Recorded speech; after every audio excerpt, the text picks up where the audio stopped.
Microsoft and Xbox, so Nintendo, you leave all these people without a place to present. Like, you've told them this is the space.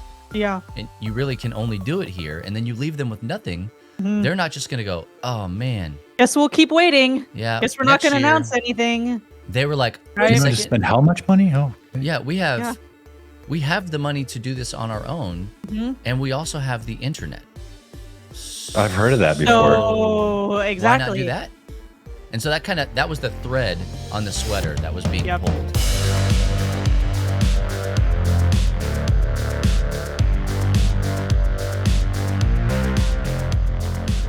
Hey there, and welcome back to the Free Play Podcast. Once again, my name is Bubba, joined with Matt and Kate. And today, we're going to talk about E3. The Equine Educational Expo. Oh, Experience. I thought it was, E. coli educational experience. Excalibur. Yeah, Well, it's all the things. It's anything that you've ever wanted it to be. As long as it starts with an E. Now, a lot of people have not experienced E3, period. Like, outside of what they know of, like watching maybe on IGN or something like that. Yeah. But like being there. You went. Yeah, I think I'm the only one. I was talking about Matt. I was talking like to Matt about 2016, this. 2017. Who even knows? It was one of those years. It had to have been. It was 2017 or 2016 or 2015. It wasn't 2018. I can tell you that. No, for it sure. wasn't 20. Yeah, I'm gonna guess 2016. I could go back and figure it out, but Sure. I've not been, but I've only I've seen, and I feel like every year we would all watch some of E3, most of E3, and there was always oh yeah, it was super cringy when this person got up there and they were announcing whatever. Yep. You're this technical issue happened during this person's presentation, and they were so loud, and this person was swearing all the time. There's always you're something. talking about Ubisoft. You basically, yeah. That's what you're talking about. Yeah. Well, that's the root of this topic is the rumors that are.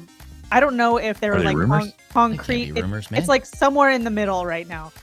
That Nintendo, Sony, and Xbox will not be at E3 2023, which is happening in June at the LA Convention Center. So I have a whole Staples Center anymore. No, this is next to the Staples Center, but it's not Staples Center anymore. It's the Crypto.com it's the arena. Holiday Inn. Got it. So it's the other thing. But Ballroom and Suites. so I actually have a little timeline of things that shows the history of these three companies. Please. And their relationship with E3 and why it is the way it is. And then we'll talk about what is E3 going to look like. Can it stand on its own without those three? What does that mean for consumers? What does that mean for industry professionals? So, as you know, there was a little thing called COVID, aka the Corona. That You're saying it right? I think I'm saying it right. Got it. I'm gonna. Whoa! Not related to Do the you corona. have it right That was now? just allergies. I don't want to scare anyone, but that was just I allergies. think that's a symptom. Yeah. Everyone's got a virus on the computer. So the Defrag it. COVID caused E3 2020 to be canceled completely, and then they did an online event in 2021, and then 2022's was completely canceled. And I cannot believe they totally 100% canceled it in 2020. I know Right. I kind of weird, forgot huh? they canceled it. I thought that was the year before. Totally 100% canceled. They canceled it, and throughout this 2.5, 3 year kind of period, all these Nintendo, Sony, Xbox, basically everybody, but really these big three, started to do all of their announcements online on their own, treehouses, directs, all their own versions of that kind of stuff. And we're kind of we're just going to do this on our own schedule. We don't really need these events. We don't need E3. And this proved it to us and to everyone else that we don't really need it. Nintendo wasn't at 2020, were they? Whatever the online one was, 2021, whatever it was. 2021. I thought they hadn't been for a few years.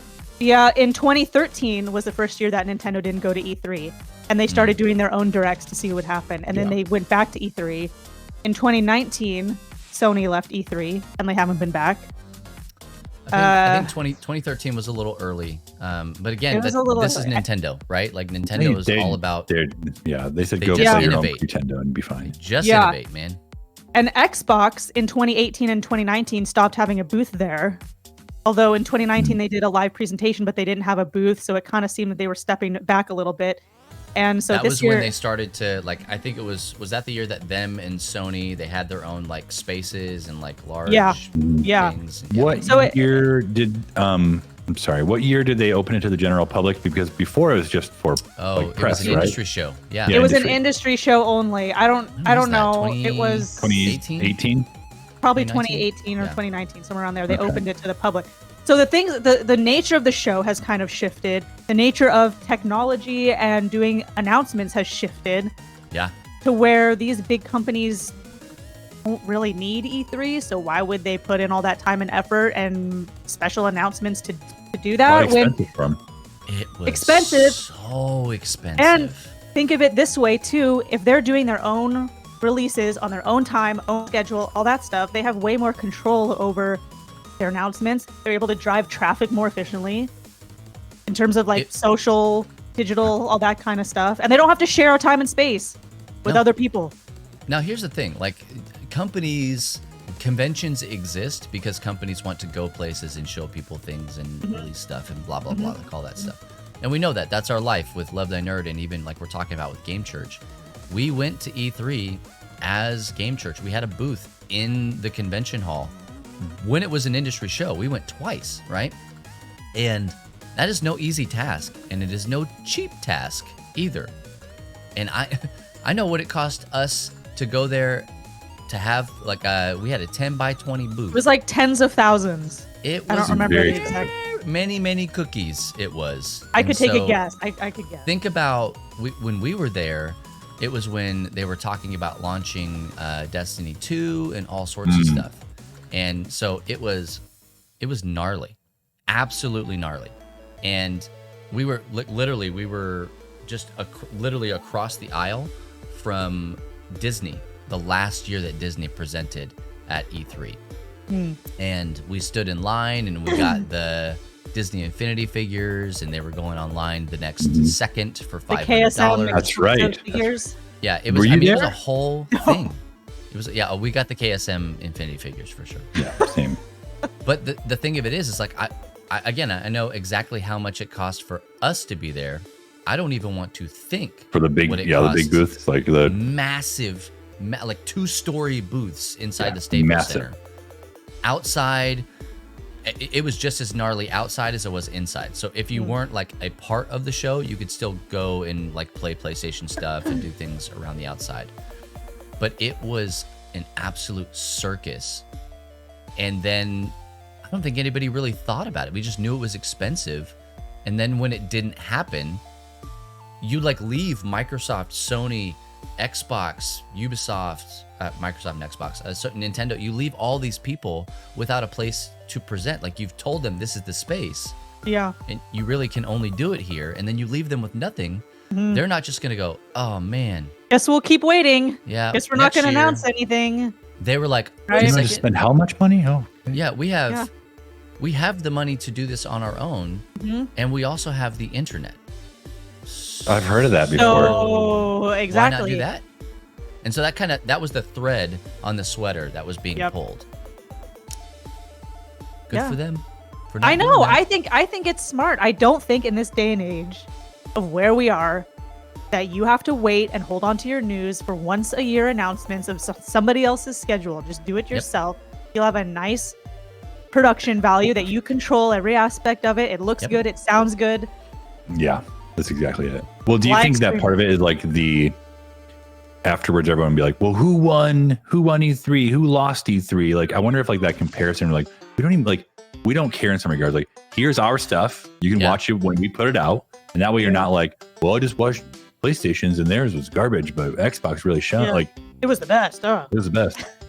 Man, I do think that there's something to like all of them being together, right? Like, well, it's a vibe. I'm gonna turn on E3, the E3 channel, and I'm gonna watch E3 for 3 days straight, and I'm gonna get all the coverage that I want.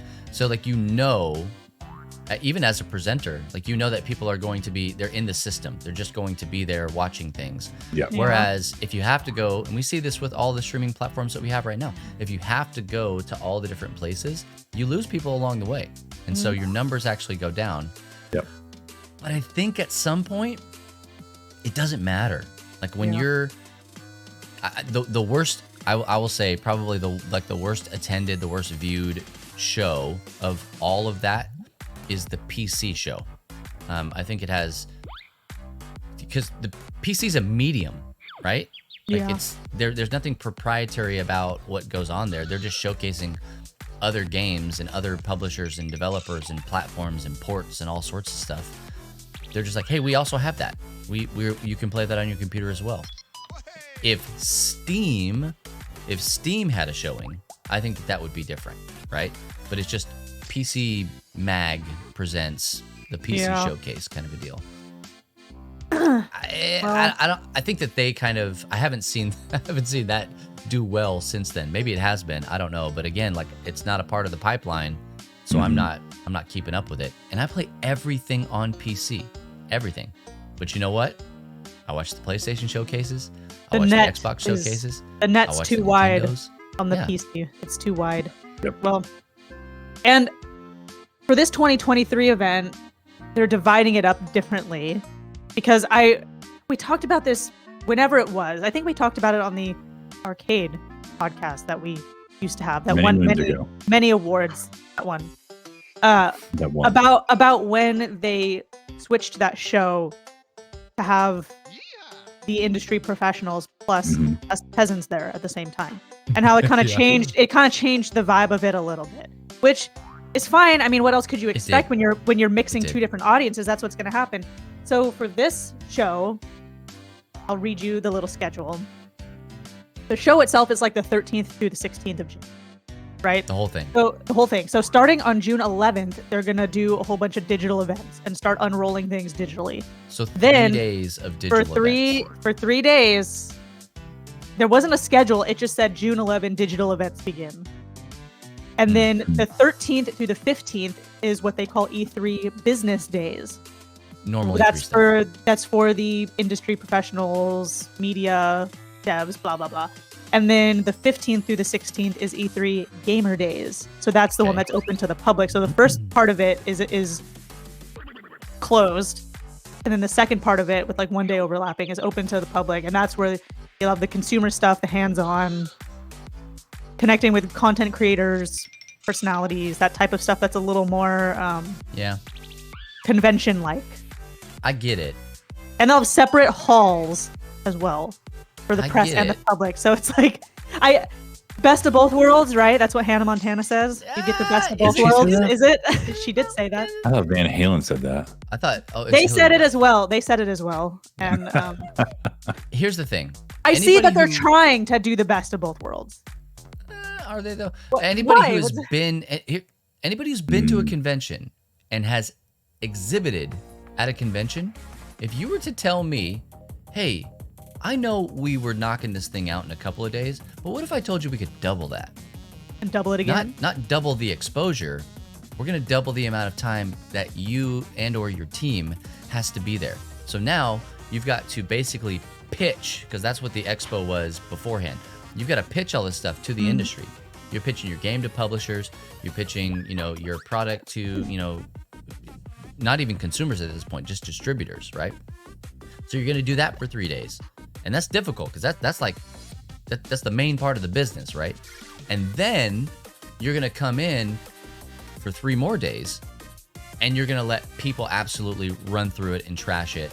And you're going to have I just want my free stuff. I just want to get what's coming to me.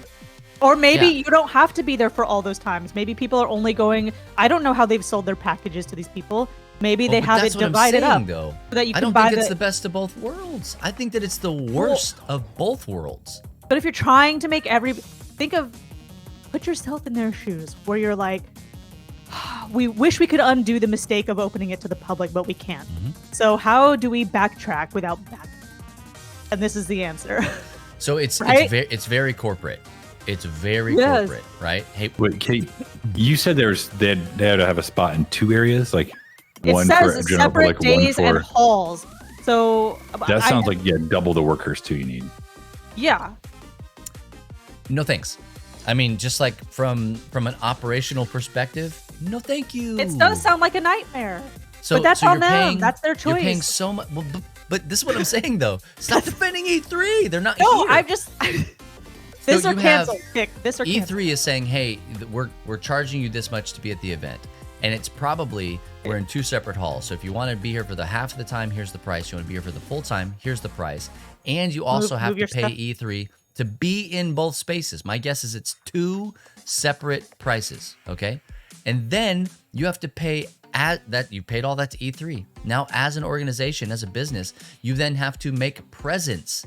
Not presents like Christmas presents, but you have to have a presence in both spaces, which is not cheap. And you have to have product in both spaces, and you have to have people in both spaces. I don't know.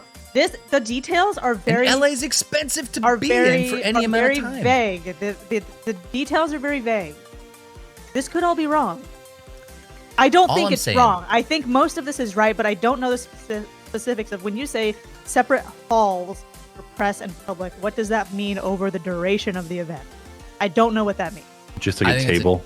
Terrible business. Like a 6-foot table with a plastic vinyl tablecloth on it. Just come up and ask your questions, okay? Here's what I would do. Mr. Nintendo, Mr. and Mrs. Nintendo, Mr. and Mrs. Sony and Xbox, all you people that are listening, because I know that you are. I see the numbers of people that are watching. Of course you're watching. Here's the deal. Just release demos.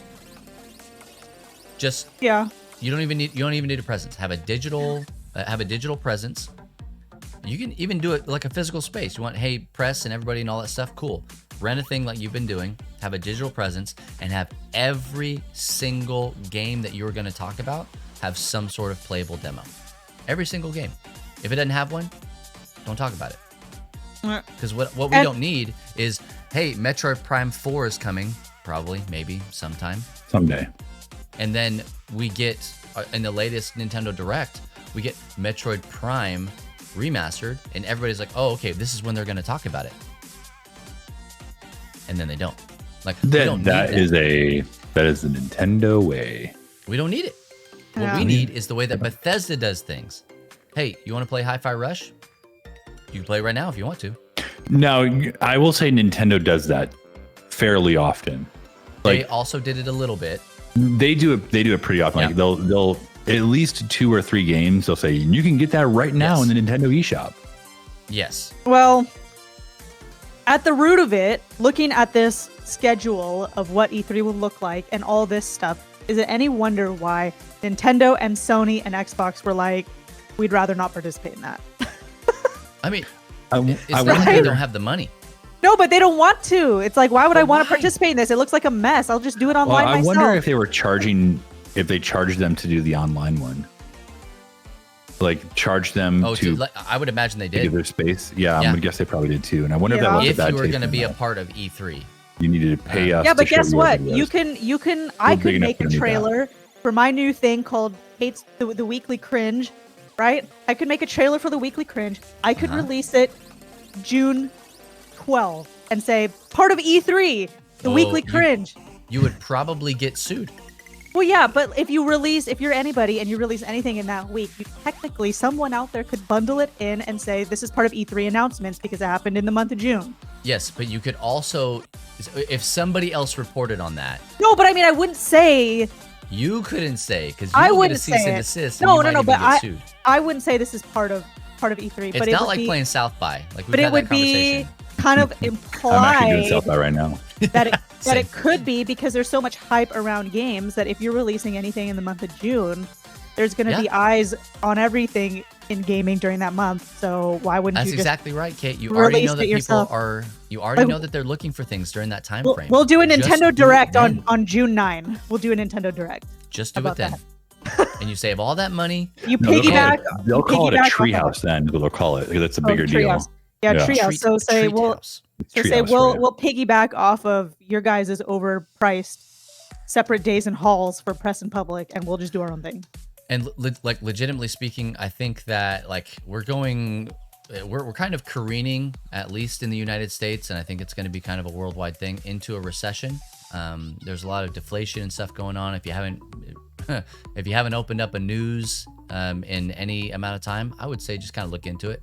But like, you know, we talked a while ago about Amazon and was it Google and Microsoft and there's one other major company that I can't remember, but they released eBay? tons. eBay? Was it eBay? They released like 10,000 plus people in preparation for this recession. And I think that kind of going into E3 in the summer, which is really when it's kind of supposed to cook, is do we as a company want to spend that money to just to talk about things, which is really what it is, right? Because you're not selling anything yet, just to talk about things. Do we really want to kind of, reverse capitalism here? Like, do we want to spend the money and hopefully be able to make it? Or do we want to be guaranteed that we do have that money in hand? I think that there are a lot of smart business people in those organizations and companies that are going to go, nah, not today. What I will say is, for all your gaming news, tune into the Free Play Podcast 12 p.m. Eastern Time on Twitch. Friday. That's what we do. And learn something new every week. Also, listen to the Mobiga Lightning Round. For sure. Yeah, I'll do it. There you go. And other people and other. Well, hey, we want to know what you think about this whole E3 mess. And I do think it is an absolute mess. I think it's them trying to really hold on to something that is pretty antiquated and doesn't, I don't know that it necessarily has its space in this time frame anymore. This may be the blockbuster of large conventions, honestly. So all that being said, we want to hear what you think here in the chat. And also on Instagram and Twitter, hit us up. I don't know how they would do that on Instagram. Maybe share photos with us. I don't know. Yeah, write a comment. Write a I don't know. Yeah, pick your favorite post on our Instagram feed. Doesn't matter what it is, and just tell us what you think about E3. Yeah, absolutely.